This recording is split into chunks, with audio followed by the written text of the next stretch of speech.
SNM Squad Nation. This is your girl is coming with a litty lit videos. So this is with my pastor. We're gonna share a word with you on what he was preaching in the sermon this Sunday.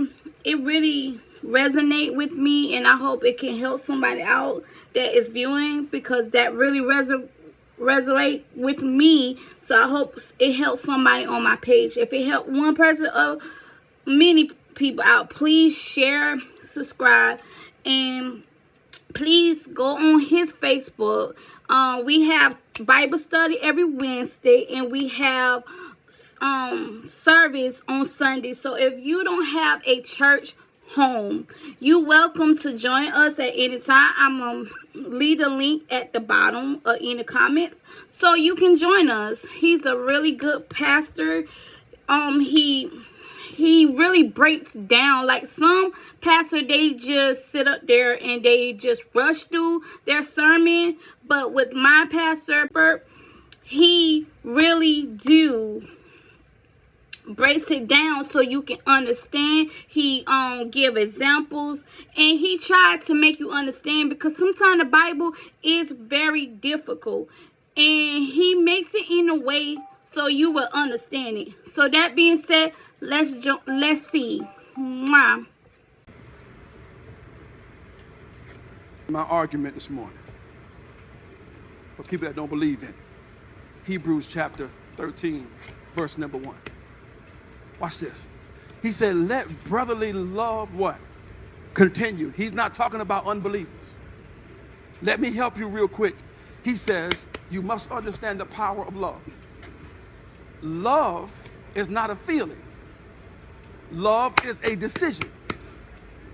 Just like staying offended is a decision. Unforgiveness is a decision. But when you live with resentment, when you hold grudges, it shuts down your grace. It shuts down the favor and the hand of God on your life. Faith worketh by love. So if you want your faith to work, make sure your love is strong.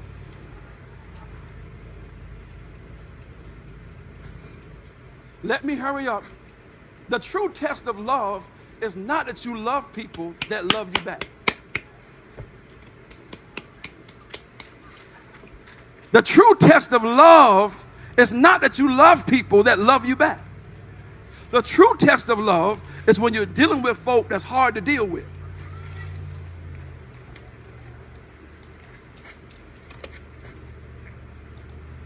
The true test that you have the love of God in you is when love seems to be impossible. And you refuse to get them back.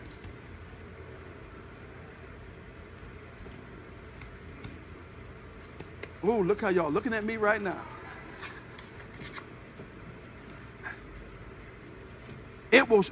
Grace will be frustrated in your life if you continue to hold grudges. If you stay offended, if you are overly sensitive, you are wounded somewhere.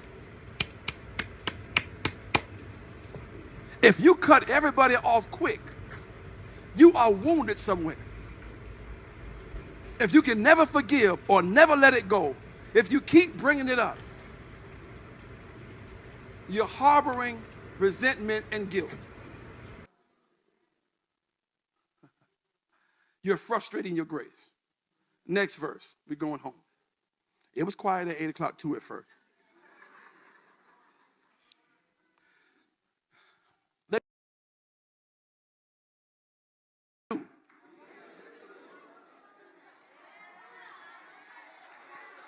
If God can release you and still bless you in spite of your mistakes and the stuff you've said about people, how dare you hold stuff against anybody?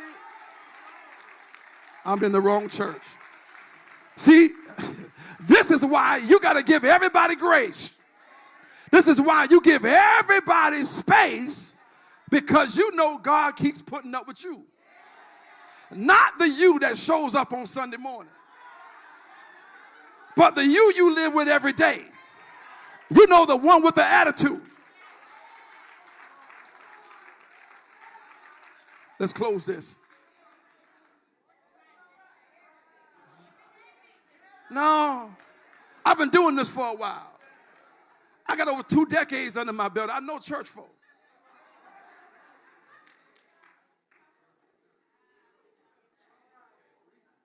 None of us have it all together.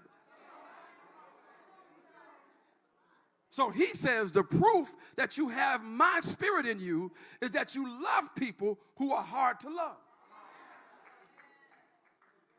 Let me hurry up. He says, be not forgetful to entertain strangers. Here's what God is saying. He said, be careful how you treat people. Because not all of your angels are supernatural. Your angels might wear Jordans with his hat turned to the back.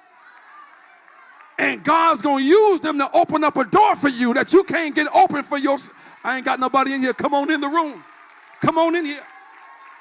Let me help you. It's good to be nice to everybody,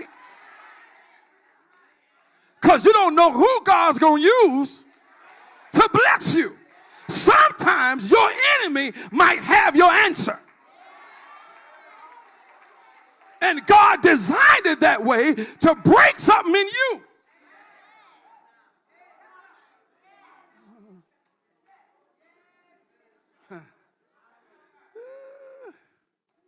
Don't let your preference outweigh purpose.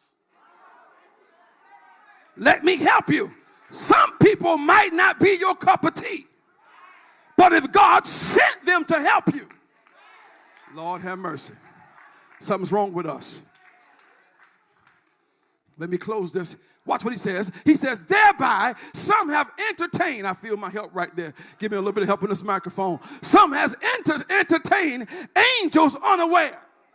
Watch this. There are some people God sent in your life to help you get somewhere, but you can't get there because your attitude is bad.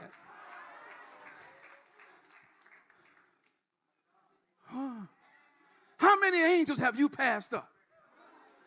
How many people have God sent your way to help you get someplace you couldn't get on your own? I guarantee you bypass some angels. People that God has sent to help you, but because they don't look like you, they might be the wrong color.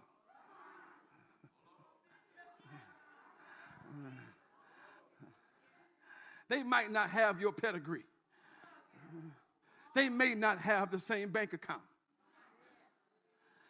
I'm going to teach you a lesson. Some of the greatest people in my life are people who I've met that I did not grow up with. Be careful how you treat people. I don't care if they're white, black, Indian.